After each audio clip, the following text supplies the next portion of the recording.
The rapid back and forth movement of matter. Vibration. In science, vibration is the quick shaking or oscillation of an object due to energy. Imagine you're trying to watch a video on your phone, but the screen keeps flickering on and off, making it difficult to focus. This situation is similar to the rapid back and forth movement of matter known as vibration, where particles are constantly moving back and forth, creating a sense of instability. Just like the flickering screen disrupts your viewing experience by not allowing a steady image, vibrations involve particles moving quickly between 2 points, preventing them from settling into a stable, stationary position.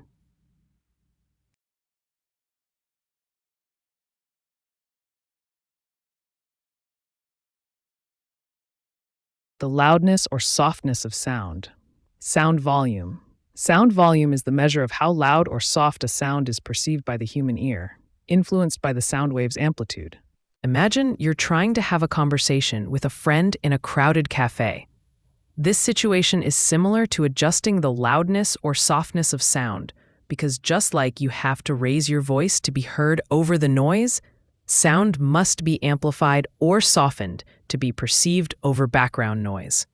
The connection is that, in both cases, whether it's your voice in a bustling cafe or sound in an environment, the volume needs to be adjusted to ensure the message is clear and understandable amidst competing sounds.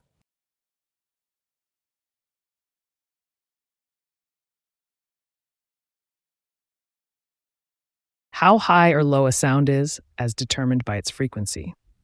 Pitch. Pitch is how we perceive the frequency of a sound, which makes it sound higher or lower. Imagine you're trying to find a radio station while driving, and you keep turning the dial to get a clearer signal. Just as turning the dial changes the station you're listening to, altering the frequency of a sound changes its pitch, making it higher or lower. In both cases, the frequency acts like the station's signal on the dial. A higher frequency corresponds to a higher pitch, much like tuning to a different spot on the radio dial tunes you into a different station.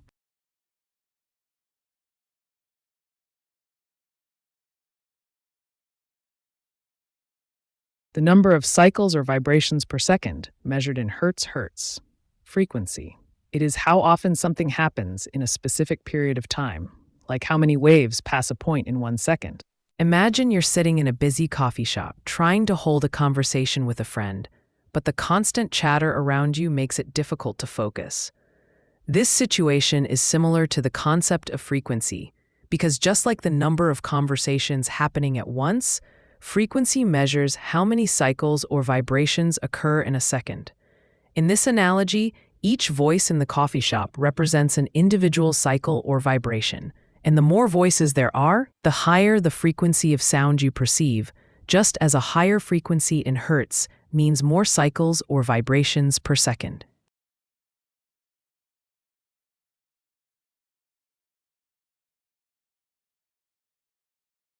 The bouncing of light, sound, or heat waves off a surface. Reflection is when waves, like light or sound, hit a surface and bounce back. Imagine you're trying to have a conversation in a crowded, echoey restaurant. Just like how your voice bounces off the walls and returns to you, creating an echo, light, sound, or heat waves also bounce back when they hit a surface. In this way, just as your voice reflects off the walls and returns to your ears, light reflects off a mirror and returns to your eyes, or sound waves bounce off a surface and return, creating an echo.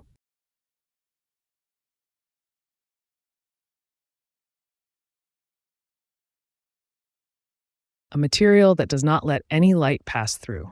Opaque. In simple terms, opaque means you cannot see through it because it blocks all light. Imagine trying to have a conversation with a friend over the phone, but there's no signal, and your words don't reach them at all. This situation is similar to how opaque materials behave with light. They completely block any light from passing through, just as the lack of a signal prevents your voice from getting through. In both cases, whether it's your voice or light, the intended message or beam is stopped entirely, leaving no way for it to continue to the other side.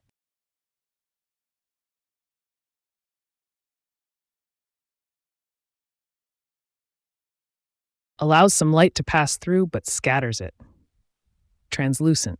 Translucent materials let light through but blur it so you can't see clear images. Imagine trying to read a book with a window shade partially drawn, letting in just enough sunlight to illuminate the room, but not enough to see everything clearly. This scenario is similar to how translucent materials work, as they allow some light to pass through but scatter it, making objects on the other side appear blurry or indistinct. Just like the window shade diffuses the sunlight, a translucent material diffuses the light passing through it, providing partial visibility and a softened view.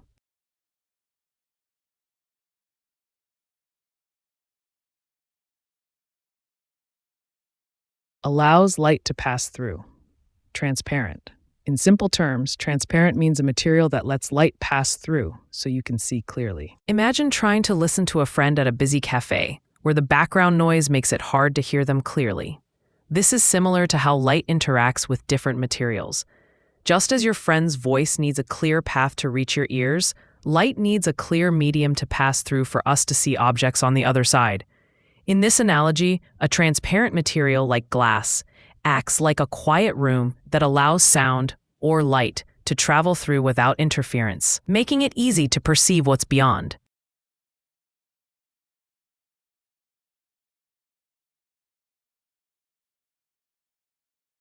The bending of light when it passes from one substance into another.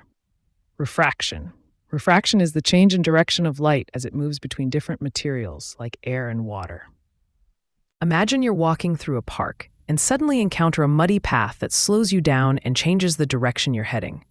This situation is similar to how light behaves when it moves from air into water, bending and altering its path due to the change in medium. Just like your feet slow down and change direction when they hit the mud because it's harder to walk through than grass. Light slows down and bends when it moves from air, an easier medium, to water, a denser medium, illustrating the concept of refraction.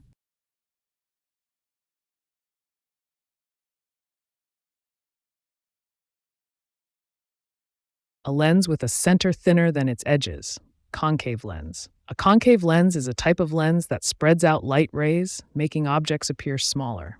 Imagine you're trying to fit a large, fluffy pillow into a tight, narrow pillowcase.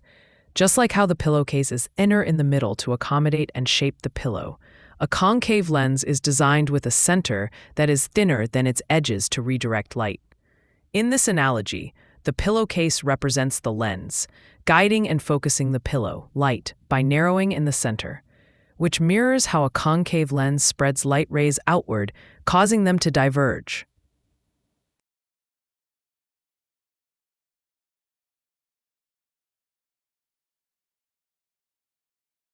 A lens with a center thicker than its edges. Convex lens. A convex lens bends light rays inward to focus them at a point, making objects look larger. Imagine trying to focus sunlight on a piece of paper to start a fire using a magnifying glass. Just like this task requires concentrating light rays to a single point to generate heat, a convex lens does the same by bending light rays that pass through it to converge at a focal point on the other side. The center of the lens is thicker than its edges, which allows it to bend the light inward, much like how the curved glass of a magnifying glass directs sunlight to a specific spot, concentrating its energy to achieve the desired effect.